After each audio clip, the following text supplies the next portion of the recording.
Ratusan pengacara akan jebloskan Nikita Mirzani ke penjara. Indra Taringan, dia bukan aset negara. Berikut pernyataan Indra Taringan yang berencana membuat petisi bersama ratusan pengacara untuk menjebloskan Nikita Mirzani ke polisi.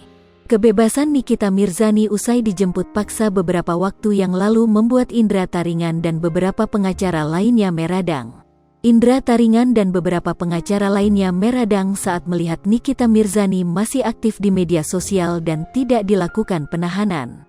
Melihat sikap Nikita Mirzani yang merasa bebas tersebut, Indra Taringan menduga bahwa ibu 3 anak itu memiliki dukungan dari beberapa orang hingga dicap kebal hukum. NM pas keluar lihat kan, bikin TikTok, masih aktif.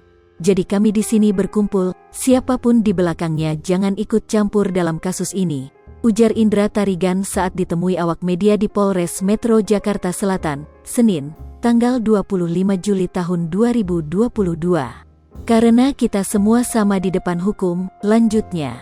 Dicap kebal hukum, Indra Taringan berencana membuat petisi dengan mengerahkan sebanyak 200 pengacara untuk menjebloskan Nikita Mirzani. Tak ingin rencananya gagal, Indra Taringan meminta Presiden dan Kapolri mengusut tuntas kasus Nikita Mirzani karena mantan kekasih John Hopkins tersebut bukan aset negara. Kami menyampaikan kepada Bapak Presiden dan Kapolri, siapapun yang ikut campur tolong diusut dan dituntaskan.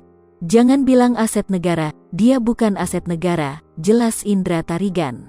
Diberitakan sebelumnya, Nikita Mirzani akhirnya dibebaskan setelah sebelumnya sempat dinyatakan resmi ditahan atas kasus dugaan pencemaran nama baik yang dilaporkan oleh Dito Mahendra. Polresta Serang Kota akhirnya memutuskan untuk tidak menahan Nikita Mirzani lantaran adanya permohonan dari pihak pengacara. Dan kini pihak Nikita Mirzani pun mengucapkan terima kasih atas penangguhan penahanan yang diberikan dengan alasan kemanusiaan. Dengan begitu, Nikita Mirzani kini bisa berkumpul kembali bersama anak-anaknya.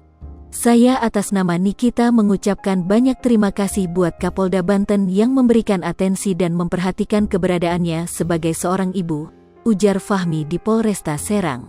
Nikita malam ini diizinkan pulang dan berkumpul bersama anak-anaknya, kata Fahmi menambahkan. Senada dengan pengacaranya, Nikita Mirzani juga mengapresiasi polisi di Polresta Serang Kota. Bapak-bapak polisinya, ibu-ibu poluannya baik-baik banget, ujar Nikita Mirzani. Pernyataan Nikita tersebut seolah berbanding terbalik dengan apa yang disampaikan oleh sahabatnya saat Niki usai dijemput paksa polisi. Yang mana sebelumnya Nikita Mirzani dikatakan sempat kecewa karena penjemputan paksa itu dilakukan di depan anak-anaknya. Kalau itu kekecewaannya dari mulut Nikita, sudah nggak ada lagi bahasa yang harus dia ucapkan. Dengan dia didatangi di rumah berkali-kali juga dia kan sudah tahu, kata Fitri Salhuteru. Ya sudahlah, kalau saya lihat permasalahan ini kan semua ada triggernya, dan kita semua juga tahu sebabnya Nikita begini sehingga terjadi itu, ujar Fitri. Lipopo TV, jangan lupa komen, like, dan subscribe, serta tonton terus berita-berita terupdate lainnya ya.